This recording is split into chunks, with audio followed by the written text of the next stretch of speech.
Hey, this is Brent Leary. And what do we have, 2 or 3 days?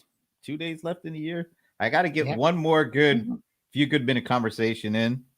And I always like to go to my buddy Ron Miller for a really good discussion about what's going on and enterprise and SaaS and all that kind of good stuff. So, Ron, man, thank you for joining me today. Well, thank you for having me, per usual. It's nice to be here again.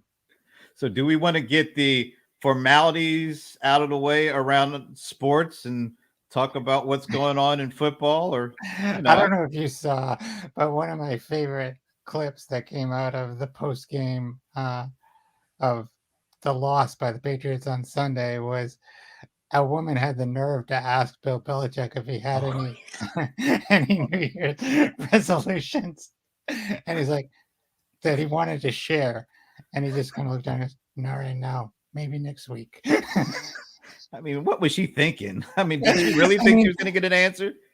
I mean, my son said the old Bill Belichick, who is not as, kind of nice Warm and as he fuzzy. is this season for whatever reason, who seems to have a sense of humor, that he's showing the public, would have said, "My New Year's resolution is not to answer stupid questions." That's awesome. But he didn't say that. He did. That would have been funny. Speaking of someone with a good humor, let's go Jets.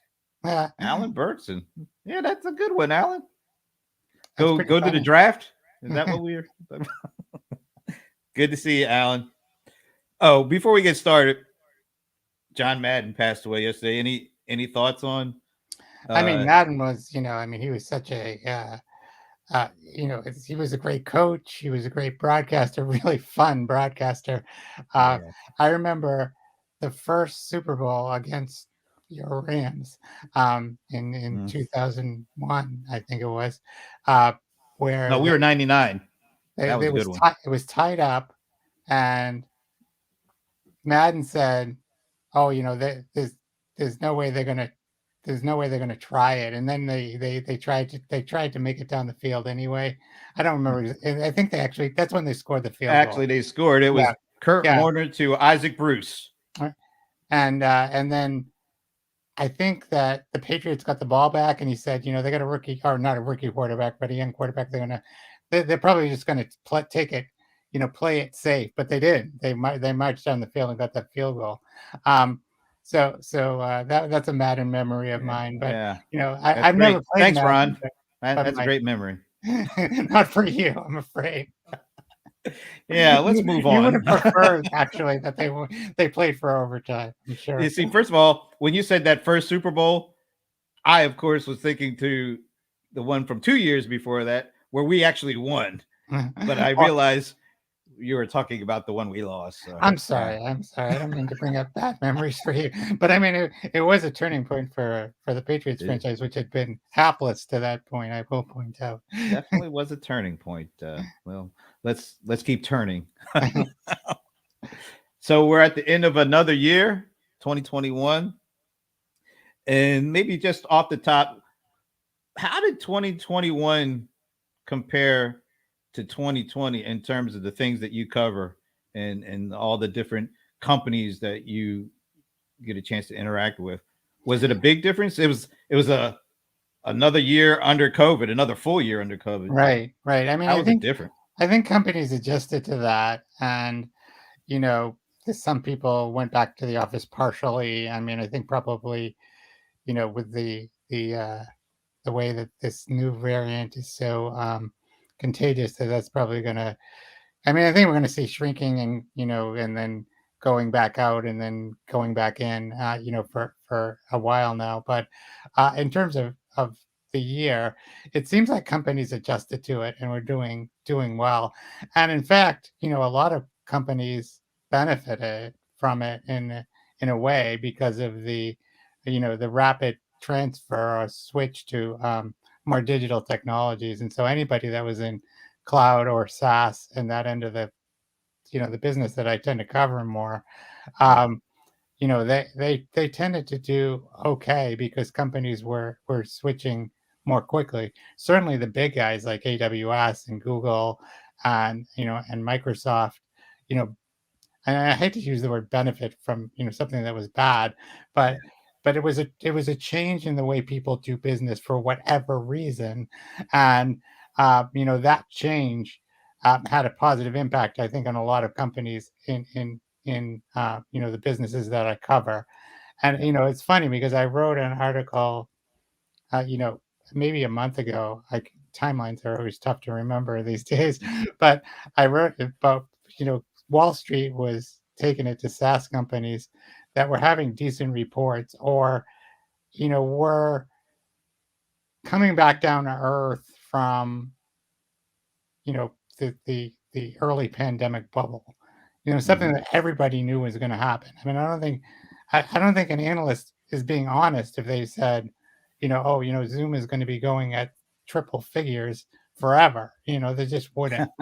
But they're still growing at 35%, which most companies would say, hey, I'll take that. Even if they were growing at like 300% for a short period, during an extraordinary time. So I think that these companies are strong, and their businesses are actually doing great, and there's a tendency to go negative on them. So that was kind of a weird phenomenon.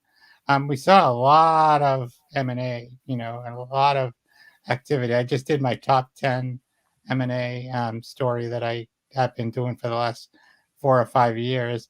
And this last year we had like these four big deals in the chip industry that kind of uh, pushed the value of the top 10 deals up, over like 160 billion. This year was a little more modest, still a lot of money, 121 billion, but it was spread across, you know, less explosive kinds of deals. Like there wasn't like the $40 billion deal. The biggest deal actually turned out to be the Oracle Cerner deal that happened last week, Right. 30 which is billion, right? $28 billion. That was a huge deal that kind of closed out the year, which is similar to last year when we had Slack and Salesforce at a similar price um, Hmm. closing out the year. And that kind of kicked it up a little bit. This year we also had the Zoom 5.9 deal fall through, which was, like a 14 or That was 15 interesting. billion. And that was because the value of the Zoom stock presumably dropped, from its pandemic bubble pricing, and then it was a stock deal, and the parties walked away. But it was an interesting year because a lot of security companies got sucked up, a lot of um, private equity action. So it was kind of a Yeah. hodgepodge of things, but a lot of things going on. Funny. Even I think it was last week when you think of private equity, a company here in Atlanta, Salesloft. I think Vista valued them at 2.5 billion and took a pretty significant interest in that. So yeah, lots of stuff going on right to the last minute. It seems like. Well, Um, I mean, another Atlanta company got sucked up, Survey Monkey, right? I mean, was it Survey? yeah, Yeah, yeah. but Their parent company, Momentum or something like that. yeah, but Yeah, they they got bought up. But it seems like some of the folks, I don't think that deal has gone through completely. And it seems like some of the um, share owners of Momentum, or was it the shareholders of, I forget, there seems to be some pushback on that one. So that's going to be interesting to see if it goes through. But because Yeah, I I mean don't think it's that's gone that's through the yet. other thing that we're seeing this year, that we hadn't seen a lot of in the past, but we started to see last year was when the Visa Plaid deal got shut down, Mhm. basically because of the U.S. Justice Department um, had questions about it, and both parties just thought better than to fight it. They walked away. But then this year we're seeing the Microsoft. Uh, what's the company that? Oh, the one that they bought, Yeah, I'm blanking on the the company. health company. Y- Um, Man, you are too. I Yeah, am. um, I can find it, but it A it bit. was a Yeah. $19.7 billion deal, a twenty Yeah, billion that's a dollar big one. deal. That affects uh, AI kind of things in healthcare. And in England, the UK regulatory body is kind of holding that up, and it'll be interesting to see where that Mm. goes. And I also wonder if that will have any impact on the Oracle deal. Uh, you know, even though the Oracle, I mean, the Cerner business in Europe is Right. relatively small. The other one that's going to be interesting to see if it goes through or not is Nvidia and ARMS. It seems like that's facing a lot of headwinds. Yeah, yeah, and that was one of the biggest deals last year. And that's definitely the regulatory bodies seem to be taking more interest in these deals than they had in the past when they were just basically rubber stamping them. Looks like Andrew Nevis definitely appreciated your Thank you, coverage. Andrew. So good It's stuff very there. kind of you to say. Absolutely. So if you ballparked it, how many articles do you write in a year? I think, I looked at I keep a spreadsheet, believe it or not, of the articles I write. And I think it's like, I think I wrote about 350 this year for TechCrunch, and, and And of which about close to 50 were for the subscription side of the house. wow. Now you get pitched on a lot. Could you ballpark how many pitches you get in a year? Oh God, it's hundreds. I don't know. I couldn't even say. It could be hundreds. It's definitely hundreds. It could be thousands. Um, it's a lot. Okay. So you write about 350, you get pitched on hundreds more. I mean, and some of these things that I'm writing are not things that people pitch me necessarily. They're that Right. I do come up with article ideas in my own brain from time to You mean you don't just go with what the PR folks time. want you to write? No, I mean, there's a percentage of things that you have to kind of, go through channels to get this. There's things that they pitch to you. There's things where you're looking for information where you go to the PR side and say, I need to talk to so and so because I'm doing this article on such and such. Um, and then there are, I mean, like I was writing this article last week about, I called the irrational exuberance of Web3. And, like my original idea was kind of, like this almost blog post, of my own thoughts on that. And then I said, I started thinking about it and I said, I want to talk to some people about it. And I ended up talking to a couple of people and finding, a blog post by an engineer named Stephen DL, who's out of England, um, who was not very high on the concept, to say the least. Uh, but, then I ended up writing, a regular article that was, presented, you know, people who were thought that blockchain was a pretty viable technology and people who were more skeptical. So it ended up being a more of a straight article. So in the end, um, that's how it ended up. Nice. By the way, that company that Microsoft bought is Nuance. Nuance, yeah. We Yeah. lost the nuance in that conversation. Yeah, we definitely did. And so lots of stuff that you write about and that you get pitched on. What would you say were the top couple that you thought were the biggest things that happened last year? So you're looking for top stories?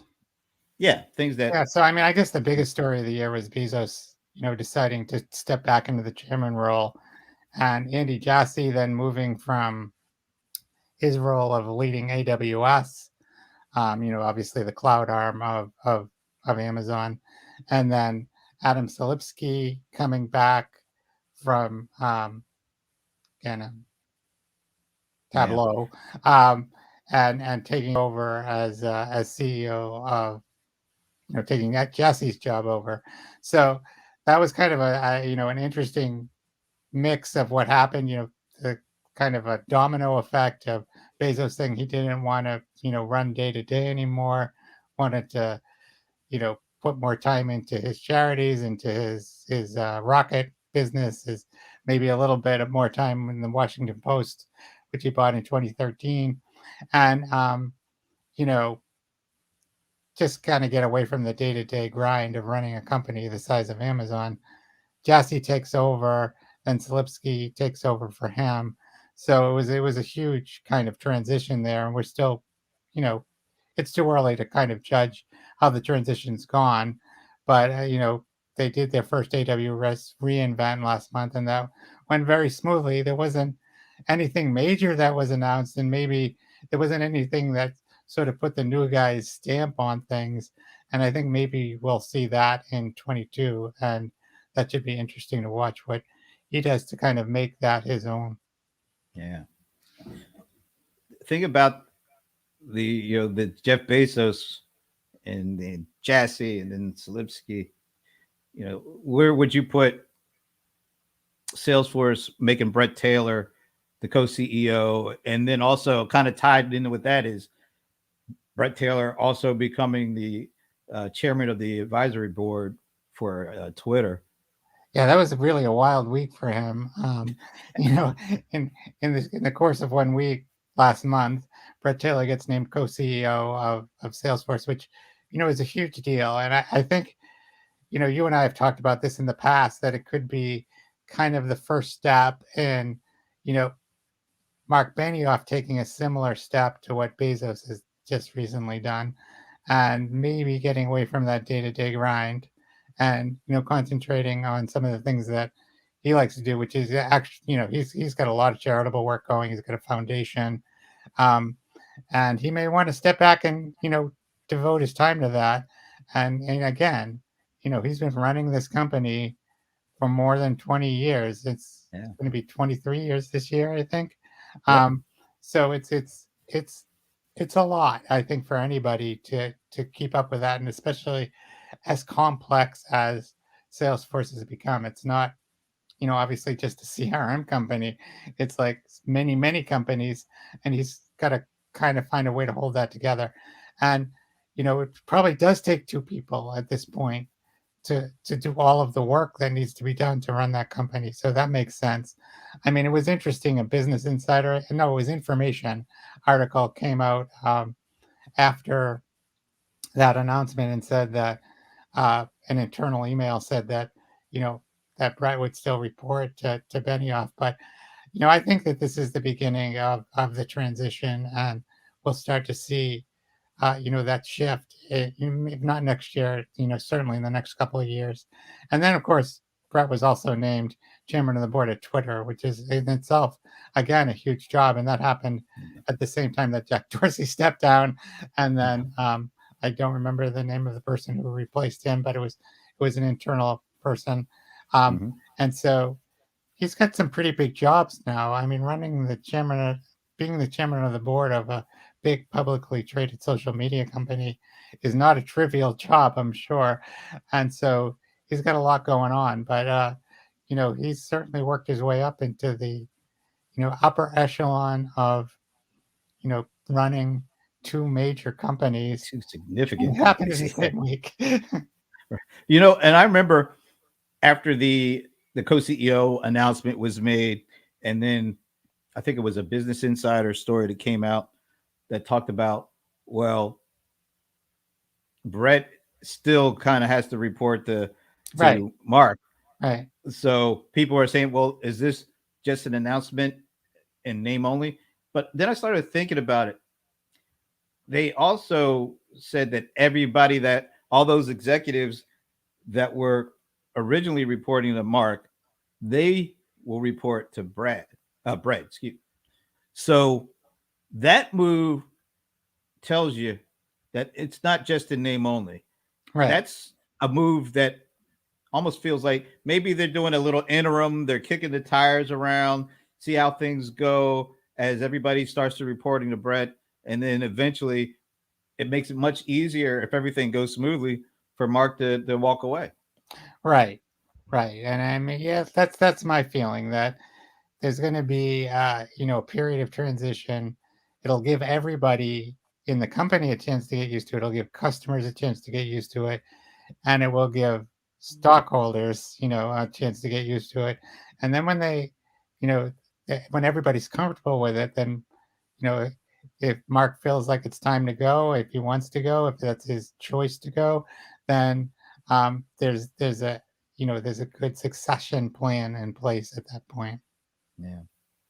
Something else that came up this past year that Salesforce was pretty heavily involved with was this kind of tech media conglomeration of sorts. Yeah, So yeah, you had Salesforce come out with Salesforce Plus about halfway through the year, and it's I think people were calling it, or maybe it was originally being hyped as kind of like the Netflix for business. I don't know if it's that, but it's definitely a kind of a step into creating content that is more in tune with how people are consuming things, which is streaming video, and so it feels like Salesforce might have kind of stepped the toe or a full blown couple of strides into broadcasting content that allows them to have like a first party, a first data party connection to folks who maybe it is similar to Netflix, but it just feels like that's something that do you think is a trend that will grow over the next year? You'll see more companies doing it. I mean, we know HubSpot brought their own podcast network, Yeah, yeah, brought a and couple of content companies like that newsletter company. So do you see these as just the beginnings of these huge tech companies also becoming kind of broadcast companies too? yeah, it seems like, and we've talked about this a bit in the past, but it seems like these companies have decided to take content marketing and supercharge it, turbocharge it. And it used to be like you would have, you'd have your blog and you'd have, maybe a podcast, and uh, you'd have a bunch of content that you produce as a company to kind of drive interest in your company. But that seems to be like coming up a level and becoming, these companies are full-fledged media companies, and that seems to be a trend. And you're seeing VC firms do it too. I mean, certainly Andreessen Horowitz is a prime example of that. And just about everybody is hiring, content directors and trying to push content that pushes their message. And you get back to what you said earlier about how many pitches do I get a year? Well, I get a lot of pitches, and that means they're asking me and my colleagues to, take something that they're presenting and, you know, accepting that I want to write about it and then writing about it as I write about it or as, someone else writes about it. There's certain value in that. And I think there's a great value in that. But, these companies are saying, well, what if we control the message? What if we have, the broadcasting? And of course, you know, it's a double-edged sword. People know that you're giving the message that you want to give. Whereas if you have a third party giving that, you know, writing about it or talking about it, uh, it's a bit of a different dynamic. It's a hugely different dynamic, and so I mean these companies, I think they have to follow both tracks. They'll produce content that kind of helps their customers. I mean, a lot of what Salesforce is doing seems to me is, a lot of like training materials. This is a lot of HubSpot as well. They're trying to get people to come to the site, and if you do a training, you could be on the site for 90 minutes, right? Mhm. So that's a long time engaging with the company, and it creates, you know, a, a, a link between the brand and the customer directly. So Yeah. those things are things that companies have to be thinking about.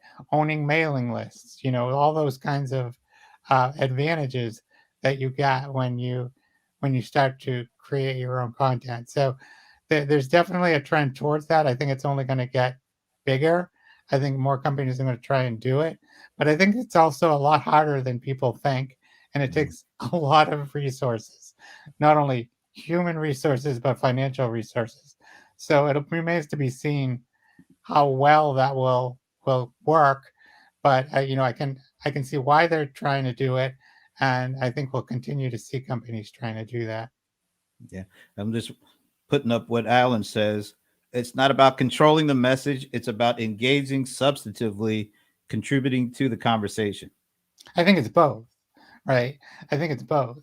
Um, so there's a desire to have an unfiltered message, right? I mean, that's an understandable goal, but again, and it's not like I don't have a dog in this fight. I'm a journalist, but I think that, Alan's right as well, that people want to have this direct connection with their customers, and, producing quality content is one way to do that. Yeah, I think it's a mix. Yeah, I think because of all the different third party data opportunities to get in front of audience, Apple is starting to limit that, which is a good thing from a consumer perspective. It feels like they're getting more and more say over how their data is being used, and a lot of ways used against them. Right. um, so companies have to figure out ways to connect directly. And so I think one of the things that Colin, oh man, I forget his last name. I think it's Colin Fleming over Yeah. at for Salesforce Plus. One of the things he said initially when we talked to him on CRM Players was the first party data angle to this, being able to create direct connections to the audience they want to talk to and build a stronger tie and connection to. So I think Apple kind of caused some of this. Google is going to cause this whenever they do cut off the third party cookies. They're having a hard time doing that because a lot of folks don't want to use Flock and let them have even more power over the engagement angles here. So it feels like companies are trying to figure out what's the best way to build an ongoing direct connection. What kind of content does that kind of require? And I think it is a mix between what they do, but also they have to surround it with third party independent Right. content that makes it not just marketing. It's like Alan said, it's more about what is going on, how you can use it, how you can leverage it, and not just leverage it when using our platform. All right, that might be good, but that can't be the whole message going forward. I think you can't discount also, it's not just the players like Apple and Google, it's regulatory bodies. Europe in particular is demanding that, you know, individuals have control over their own data. And I think in some ways, if you think this through, and you think about, this kind of surreptitiously gathering data in the background, and then, using it in ways that people don't know or understand in any way, to serve ads, to drive, email marketing, to serve up content on websites, whatever it is, to personalize that message. um, I think if you have that kind of direct relationship to the customer, it's going to be a more honest relationship, right? It The has to be, customer is right? going to be there because they want to be there, and you're not like doing something in the background without their knowledge. It seems much healthier to me. So let's talk about privacy. Just generally speaking, do you see 2022 building on kind of what felt like momentum around consumers having a better grip on what's going on with their data, and companies starting to have to react and respond to that?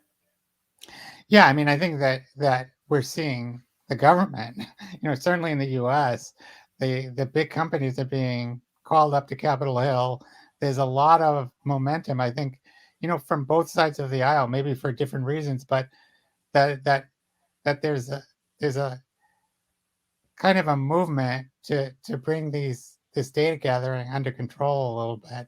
And you certainly have it. You have states, you have California, I think Virginia implemented one, Illinois, and you're going to start to see more and more states implement privacy laws. And as that happens, the tech companies are probably going to be begging for a national law so that they Right. can just like deal with one set of rules instead of Mhm. 50 sets of rules, plus, the EU, plus now the UK is separate from the EU. And, it's so fragmented. And then you're going to have to go basically with, whoever has the strictest rules. That's how you build your platform. But, that there is going to be something.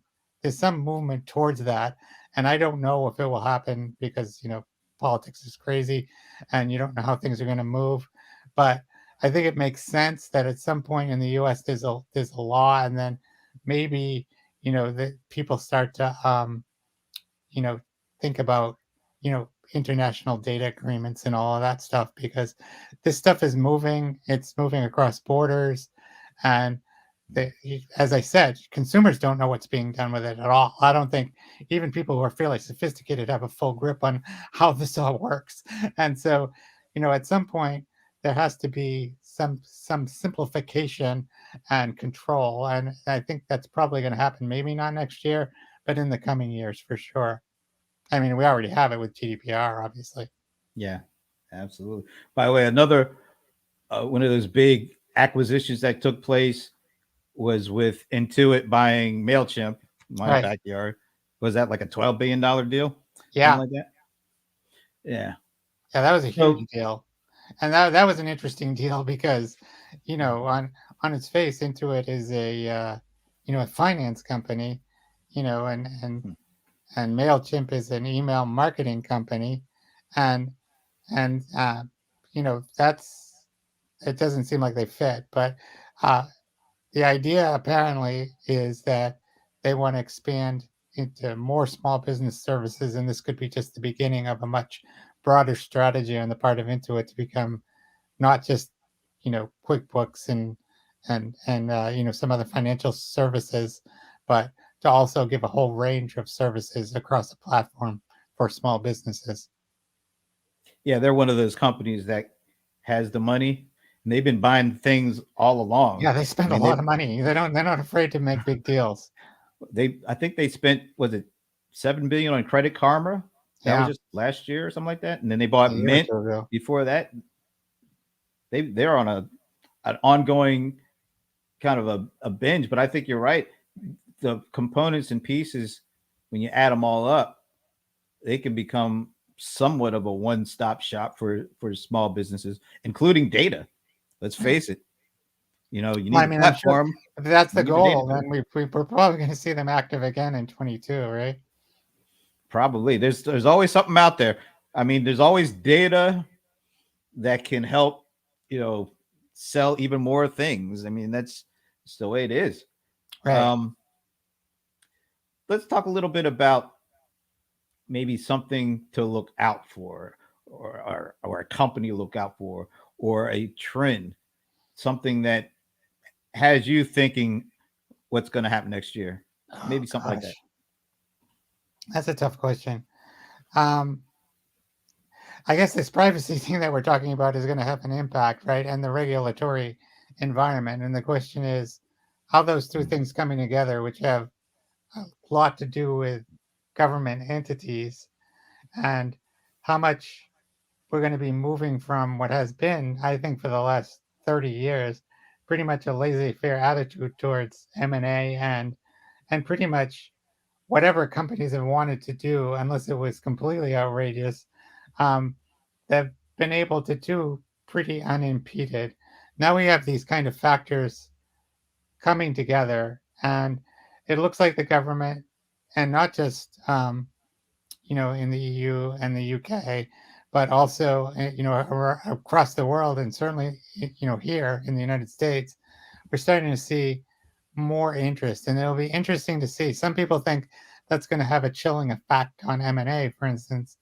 I'm not sure Mhm. that's going to be the case. I think M&A will still happen with a lot of frequency, and these big deals will continue to happen. They might be scrutinized a little bit more carefully, but I think most of them will still go through. It's only when an argument, like a really clear argument, can be made that um, you know, buying this company is to control a market or to take a piece off the market is going to be, a reason it shouldn't go through. And it has to be, to me, you know, I think it will have to be clear that that's the case. I don't think it's just going to be like, okay, it's going to go from the rubber stamping era to like, no, it's saying no era. I don't think it's going to be quite that simple. But I Mhm. don't think that it's a bad thing for the deals necessarily to be scrutinized more carefully by regulatory bodies either, and making sure that deals don't have, an impact on that privacy issue that we've been talking about throughout this broadcast, and that it doesn't have, an issue of the competitive balance in any particular, um, market. So if the idea is to buy a company because you want to take them off the board because they're your biggest competitor, and then, shut them down, or, basically incorporate them into your platform and remove the branding and everything, then I think there might be some question about, you know, is this having an issue with the competitive balance? Is it a data play? Is it, the fact that you're trying to grab more data to, that's going to have an impact on privacy? These two factors, I think, are going to be huge, in the coming year, and whether the impact they have on deals and the impact they have on companies as they try to, maneuver and gain market share. What about maybe a company? Do you see one of these big tech companies making a major acquisition in 22, like some of the things we just talked about? Oh yeah, I mean, Especially. I would say that one of the things that we've talked about is AWS, and we were chatting before the call, and you talked about the rumor around HubSpot, and that would have been a huge deal if they. I mean, we don't know if that was real or not. There was a story that there was an internal memo about it, and companies talk. I remember having a conversation with Keith Block, who was the last co-CEO at Salesforce, at a press conference about the, how how Salesforce thinks about M&A, and like they have this ongoing, like they basically have a spreadsheet of all the companies that they're interested, which could be every SaaS company that exists, and then there's probably a more realistic, top 25, and they break that down, and then over time they decide what it is that they want. And I think that companies like, I'm sure companies like AWS have similar lists, and it could have been that that's what that was, or it could have been something more substantial. I mean, I don't know. But I think that AWS has to move up the stack a little bit. And I think that could be, Solipsky certainly knows with Tableau how to run a software company, Yeah. and he knows how to run, a cloud infrastructure company because he was so deeply involved in the early days. So I think seeing those two things come together and AWS possibly making a big move is something we could see in 2022. And of course, Salesforce, which was quiet this year, made a couple of small acquisitions. But if you look, like, I think in 18 they bought MuleSoft, in 19 they Yeah. bought Tableau, and in 20 they bought Slack. So those, they got increasingly bigger, the deals, from like 7 billion to 16 billion to 28 billion, and and you know rounding off the numbers of the deals. But the logic says that they're going to go after something big in 22, right? If you follow that pattern, and they seem to, they're a revenue engine, right? And they're looking for ways to increase revenue, and one of the ways they do that is through their M&A activity, and they're probably going to be looking for something big in 22 to kind of like put their stand. I mean, nobody would have thought they would have gotten Slack, probably. I certainly didn't see that coming. So who Mhm. knows what it will be? But there's probably some company out there that they have their eye on that they're going to grab in 22. I know you cover a lot of not only acquisitions but companies raising money, and it seems like some of the rounds that took place in 2021 were huge. Is They were that something enormous, and you? the valuations were out of sight. Yeah. Do you expect that to continue next year? I mean, I don't see it stopping. There was a lot of there's just a lot of capital out there that's looking for a place to invest, and I think that's why we see more SPAC activity. We see all these different kinds of mechanisms that people are trying to find ways to invest their money, and these firms have more and more competition. There's more and more these family offices. There's like all these different investment pieces that are out there, who want to spend money, and that creates a lot of competition for dollars, and people are going to be. I don't see that going away, and then that raises the market value, and things just spiral, and that's what we saw this year. But one thing that's interesting that I wanted to talk to you about, even as we saw all that money, is that women and people of color are still not getting very much of it. And I wrote about a workbench report maybe last month that showed that 1.9% of VC money was going to female founders at enterprise companies. 1.9%. And I think that that's just it's just pathetic, right? There are lots of women out there. I talked to lots of women founders. I talked to women who are investors and angels, and people who are trying to get more women involved in angel investing. Mhm. And it's like you need all of that to create that ecosystem. But we're not seeing a lot of progress yet. Um, and when it comes to Black founders, Crunchbase reported that in the first half of 2021, there was an astounding $147 billion in venture investment, of which 1.2% went to Black founders. And that was good. That was like up, like a bunch. That's how bad it is out there. And if you just isolated that number to Black women, it was 0.34%. Mhm. So, I mean, you think about that, and there's just a lot of work to be done. And Well, if there's so much money, like, let's diversify it a little bit. right. Let's not give it to the same, white Stanford male prototype that we hear about over and over again. There's lots of good ideas out there, and maybe we should start distributing the money more equitably. Yeah, one of the best conversations I had all year Yeah, that was a was with great panel. you, and we brought this really great panel together. Libra Clemens from Twilio, Alan Jones from Bambi, and Craig Cuffey from Salesforce. And eh, even from them and their varied experiences, there was a hint of optimism, but it was definitely tempered with a lot of realism. And the realism was based on some of the numbers you talked about. But do you see in 2022 significant progress from a variety perspective? Yeah, the money and raising money, but even seeing you know folks added to advisory boards, more VCs, more leaps into executive positions. Do you see that as something that will be maybe a significant story for next year? I would like to say yes, but I don't. I don't. I mean, Mm. I don't think it's going to be significant.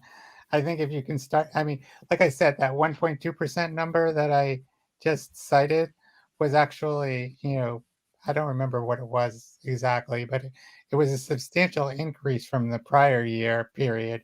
So that shows some progress, but obviously there's Long ways to miles go. to go, and you know, it is like it's a systemic problem, right? You need more people from historically underrepresented groups in executive positions who then that creates some wealth, and then they start to become angel investors, and then that starts to, you know, starts to bubble up, and then you have. I mean, I've written about a number of of firms and people who are working on these issues, this year, and there's a lot of activity. There's a lot of people trying things, but it's got to become, hardened. It's got to become. It's not like, oh, we felt bad about, post George Floyd's murder, and we said, well, we're going to create, a small amount of money that we're going to set aside for, you know, investments in people who are, historically underrepresented. I hate the word I minority, and know. that's why I'm avoiding it. But you know, it's got to be more than that. It's got to be, like you said, there's got to be the traditional firms have to bring on more women and people of color in general. There has to be more firms that are owned and operated by those people. There has to be, you know, a movement I mean, it's a social thing. It's it's it's Yeah. a whole society thing. It's so big, but within tech, there are things that can be done and that are being done, and steps that are being taken to try and create a more equitable funding environment. It's not there Mm. yet. It's not even close. But if we can build on those steps and, you know, open the window wider, as this woman Kim Folsom, I'm actually going to publish an article about her and her firm this afternoon, and Oh, she cool. talks about how, like in her lifetime, the window has come open 4 or 5 times. She calls it the window opening, and then the window slams shut. And if you're not, if you didn't get through the window, then you're kind of left behind, and the playing field kind of goes uneven again. And the hope is, and I think, how I leave it in this story is that, firms like Kim's are going to help, make that change. I can help drive that change because she is a Black woman investor, and she's investing in groups of people who are traditionally left out of the investment. And I mean, she's one firm, but if you kind of build on that, then hopefully you can start to have more of, like I said, an ecosystem that that kind of has everybody involved, because it's not just, a group of, white male investors who are involved. It's a group that represents society as a whole. Yeah. It takes a lot of people working together to make a change big enough that ripples. And it's good to see people doing things on their own. But yeah, to make that bigger wave, we need more people coming from a variety of perspectives to think it's important enough to do big things. And so yeah, I think I'm pretty much in alignment with the way you're seeing it and what needs to be done. Let's hope that next year we'll see more and more people. I mean, we met some really good folks. You introduced me to Alan, and that was one of the He's, great conversations and voices that I was introduced to this year. yeah, I enjoyed talking to him when I interviewed him for the article that I did on him and his company. And, um, he's very much a straight shooter, and you saw that in when he came on the show here. Absolutely. One last thing. Is the metaverse going to be a big thing in 2022? You see the big companies kind of lining up. Of course, one company even changed their name. Facebook changed their name. But, Microsoft is lining up. Google is lining up to a certain extent, like Apple. One company I think people don't really talk about when it comes to this stuff is Nvidia. I think they have a huge opportunity if this does become something. But what are you thinking about metaverse in 2022? Well, I don't think there's much there yet. You know, again, like when I told you I wrote about, um, Web3, which is basically a new name for the blockchain. And I had written about the blockchain in the enterprise for a couple of years, a few years back. And I just found like that there was a lot more hype than there was reality. And then, sure enough, it comes around again. And the same thing was with VR and AR in the enterprise, which from my perspective is, how I look at it and study it and write about it. So, there was there were some steps towards AR and VR in the enterprise. I mean, but Boeing was using it to create these wire harnesses that they create. It's got like purple wires have to go in, and then yellow wires. And when you just have a plan like projected in front of you as the technician, instead of like looking at a piece of paper, putting a wire in, looking at a piece of paper, putting a wire in, it's a lot more logical and efficient way of dealing with it. So there were use cases where I saw VR and AR being useful, but for the most part, you didn't see it as much as you would have thought from the hype and from the some of the use cases that we were hearing. So again, like blockchain, a couple of years ago when I was looking at it, it didn't advance very far. Now we have metaverse. And what is metaverse? It's essentially, you know, combining AR and VR and what we know as internet web browsing, right? And kind of putting all that behind this piece of hardware. So, do people want to see the world that way? Again, I used Google Glass, in 2013, 14, I used it. I didn't like it, especially someone with glasses. But I also found it an awkward way to interact with the world. I found it was a lot easier to pull out my phone, frankly. Um, so, again, I think that it's being way overhyped by, the companies that um, you have mentioned, because there's there's a lot at stake if it does work. Yeah. But it's funny to me that the commercials for Oculus are like, Bill in Ohio says he doesn't like, AR. Like, well, if that's how you're going with it, knowing that people are skeptical about it and you're trying to turn them around, you know that you have work to do, right? Yeah. So that to me says that, we're a ways away. And I just don't, again, I mean, I'm not I haven't been following the industry super closely in the last year. So there could have been changes that I'm not privy to. But my gut feeling is that there's still a lot of work to be done. And there's still a lot of, you know, beyond consumers who, if you can't convince them that entertainment is a use case, then you've got a lot of work to do. But if you say in the enterprise, like the hardware is getting better and now we can come up with these more viable, repeatable use cases that don't cost a ton of money to create the content, um, then maybe we have something to talk about. Right? Do I think it's going to take off in 22? No. I mean, I think we might start to see both with um, blockchain and VR, not using their marketing names, but both of them, I think, have so much work to do under the hood to make any of this really viable across the mainstream.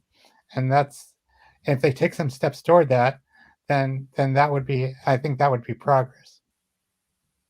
Yeah, it'll be interesting to see because I mean, the thing that seems to get people excited about blockchain is more still on the crypto and the currencies and the day to day fluctuations of that. That seems Yeah, to and get I mean, as a, more interest. I think that sorry to interrupt, but I think that the digital currency use case remains the most viable use case, and the idea of having a currency that a digital currency to use in a digital context, that makes sense to me. Some of the other stuff, I'm going to need to see more to be sold on it. Yeah, I just think that either some small company comes out of the blue with some incredible use case or incredible approach that makes it accessible, to the masses, or one of these big companies does something, that really pushes it. I'm just not seeing it right now. Um, and maybe it'll be a couple of years away, but it does feel like if they did like you were saying, if they did a couple of things, did some blocking and tackling, some Exactly, plumbing, what fundamentals. I call basic plumbing. you know, Yeah, yeah. Then it really could take off, but it it, it also makes you question. Wonder why nobody has done that yet. They must not see it as being very important right now. right? And I think that that's that's the thing. It's not that I don't think they see it as important, is that these things are not easy. It's easy to talk about a decentralized internet and a world in which we kind of traverse reality and augmented and virtual reality. And there's certainly places where I think that that would be super cool to be able to do it. Um, but I just think it's a lot harder than it looks, and it's Mhm. easier to talk about it and show some cool examples than it is to create a system that is repeatable and uh, useful across a wide range of use cases and massive adoption. I'm still waiting for conversational AI to hit the enterprise software market. Not not the call center stuff. I'm talking about being able to like literally talk to your application like Yeah. it was another human. Because if you're able to unlock that, first of all, you'll see so much more use of these applications. You'll see, sales reps might actually like, going into their system and using it. And if that's the case, then more data is going to be going in there, which feeds AI. So I've been waiting for years because it just seemed logical. But like you said, this stuff is very complex. I mean, being able to replicate conversation, human conversation, and make it like your application is talking to you. That's one of the hardest things I think, technology is attempting to do. I had this really great conversation with a VP over at NVIDIA, and he said, if we can figure that out, we can pretty much figure out anything if we're able Right. to replicate that. So, Yeah, but I mean that's the thing. These things are, to train models to do something that's repeatable is one thing. To train models that do things that are where out of the ordinary things happen quite frequently. That's very difficult to do, and I don't know that we're there yet. Um, and I remember talking to a guy who was said that they were on a team at Amazon where they were trying to do that, where they have an actual conversation with Alexa. And it's just really hard to do. There's just a lot of challenges involved. yeah. Well, one thing that we will definitely be looking out for next year that started not that long ago is the new newsletter from Ron Miller. Oh So yeah. you talk to us about that, and I have the question, so I think other people are going to have the question too. You've got a huge platform on TechCrunch. You write a lot of really juicy stuff. You got access to a lot of people, but you're doing a newsletter. Tell us about the newsletter and why you're doing it. All right. So, I got a Substack newsletter. I'm not, um, I'm, this is not a replacement I mean, I don't have that many subscribers at this point. The the TechCrunch platform, as you say, is like a huge platform, and I'm grateful to have access to it and to be able to write on it. The newsletter is more of an extension of that. It's like looking back at what like the big stories of the week, and then kind of summarizing that in a blog style post, and then linking back to some of the articles that I wrote on TechCrunch that week, and also, looking at a few articles that I thought were interesting that week that I didn't write, that what I was reading, in other words.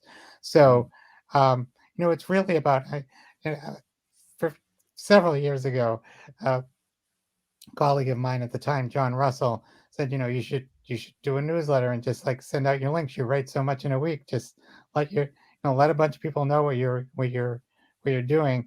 And I started a Substack in May, and I didn't do anything with it. I just kind of sat there.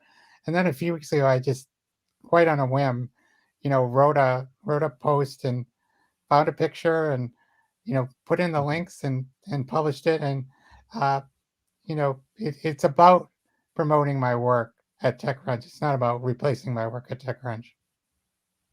Nice. And what's the name of the newsletter? It's Ron Miller, all one word, .substack.com. Awesome. Yeah, in your spare time you do that. Like when you're not I mean, it writing doesn't honestly. 50 articles a It's, week. it's not a lot of heavy lifting. Oh man, this has been great. And I've enjoyed every conversation that we had in 2021. Definitely look forward to doing more of these Me too. and doing more group conversations too, because I'm not joking when I said that was the best conversation I had all this year, bringing those folks together and just really you and I just kind of stepping out of the way and letting them Right, talk and share because it was really fascinating to hear how they connected with each other over their experiences from their different perspectives around that. right. Oh yeah, it was a great conversation. Ron, thanks again, man. Happy New Year. Same to I you. would I would say good luck to the Patriots, but I'm I know just you not don't built mean that way. it. Maybe in February our teams could meet up a third time. I don't know. I mean, I think that the Patriots weren't nearly as good as they looked in their winning streak. I think they won 8 in a row, 7 or 8 in a row, and then now they've lost 2 in a row to very good teams. And it makes you wonder if the rookie quarterback is hitting the rookie wall. He's never had to play this long into a season before. Um, and he looks a little bit more like a rookie quarterback the last couple of weeks, but we'll see. Uh, I think that it's a step forward from last year, any way you look at it. Hey, I like Mac Jones. I liked him when he was at Alabama. So He's he's a long term keeper. Oh yeah, He's a he's going to be franchise a good player. one. I mean, I feel like he's a lot less erratic than a lot of young quarterbacks have been, in recent years, and you know, he's got a pretty high ceiling. Absolutely. All right. Well, take care, and I'll see you next year. And we'll definitely be picking up from the conversation we had this year. Well, I look forward to it, and thanks for having me as always. And thanks everybody for checking this out. I'll be back next year doing a few good minutes every week whenever I can talk to people like Ron. All right. Have a good one.